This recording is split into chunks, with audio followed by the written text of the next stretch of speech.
This is a confession story, and however gory the details is, I just don't know how else to put it, but to just say it is a story that someone just shared with us. Let's go and check out all the details. Hi OJ, I have a story to tell. Judge me if you want, but no, we all sin in different ways. All I did was to make sure he never saw April 27th. I am sharing this to put you and all others on alert so you don't fall victim. I am a medical laboratory scientist. I completed Accra Technical University in 2021. But before I completed, I had a roommate who was very rich but didn't know what he was doing for a living. I met him when I was searching for a hostel before the COVID era. He asked me to join him if only I can take care of him and alert him when he is falling out of studies and also keep some secrets. I accepted his offer because I needed it. He was in a 2-in-1 bedroom hostel. He paid for me to join him to make it 2. This guy had everything a student can think of: a personal car, 2 cars for work and pay, and an online business. He was reading a 3-year program and mine was 4 years. We became friends right from that day.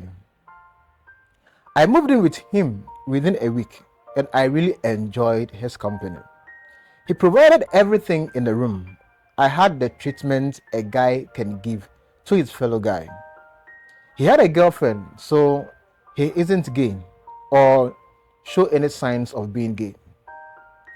He was neat and clean and does everything orderly with no mistakes.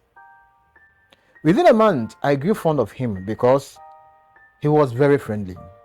Unless I don't tell him, this guy provided everything.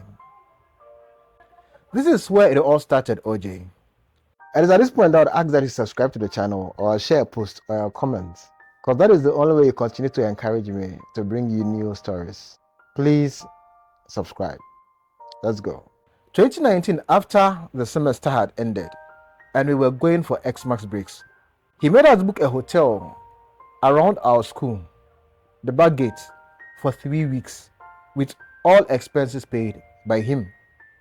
I started feeling uneasy with how he spends his money. So I think on Boxing Day, that's 26th December, I asked him how he makes his money, because I knew the 2 boat cars he had can't meet up with how he spends his money. He himself told me he's not from a rich family, but he will change that for the family. That day, he didn't tell me anything, but what he showed me shocked me the whole day. I felt useless the moment he told me. Mind you, I won his trust, so he was opening up to me bit by bit. This guy showed me 4 bank accounts in his name with money amounting to 300,000 Ghana cedis in each account. I became speechless that instant. This is a guy who had less friends with only 1 girlfriend, which up till date he's still dating. How can a guy of less than 25 years have that much amount in 4 different accounts in his name? A 2nd-year student too. He told me for now that's the only thing he can show me. I asked him if he had assets in his name and he said he only has 3 cars and a house he's building at Kokolobite. I became afraid that day. OJ, I asked him, with all this money, why was he still in school studying? And he said, it's his dream to become an engineer in the future. That was why he needed me to help him to keep up with his studies. He said he's not into money rituals and fraud, so I became calm, but still wanted to find out what he does. Mind you, he trusted me, so there was no need for me going around fishing for information about him. I think before the new year, that's 1st of January, he told me he would be traveling outside Accra for a program, which he never told me what it was about, but assured me he's going to tell me what he does when he returns. He handed the keys to me and said, should anything happen, I should do as he has told me. Well, he left for whatever he was going to do in the first week of January. His phones were off and I couldn't get in touch with him, so I communicated with only his girlfriend.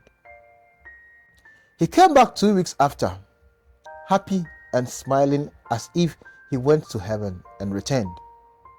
That evening was the first time I spent a night at Golden Tulip, now Lancaster Hotel.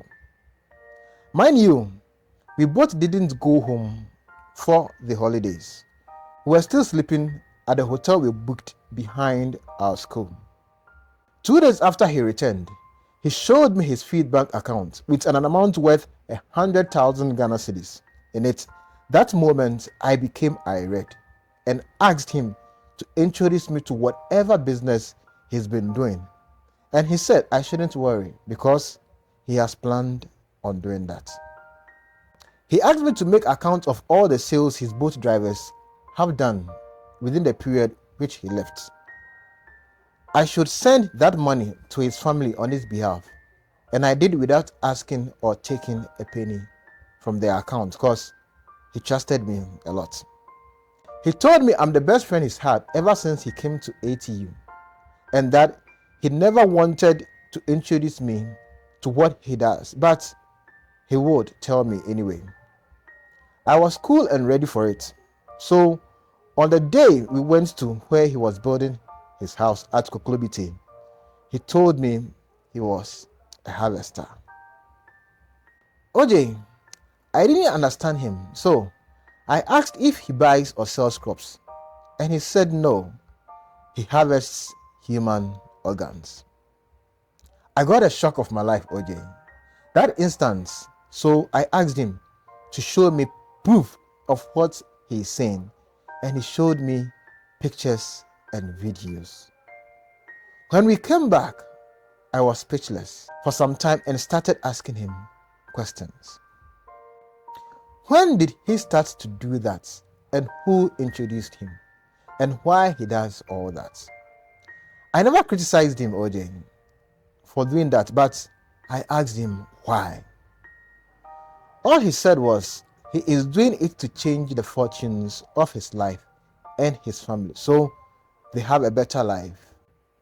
I wanted to distance myself, but this is a person who has trusted me with his everything. In less than 6 months, I met him on campus.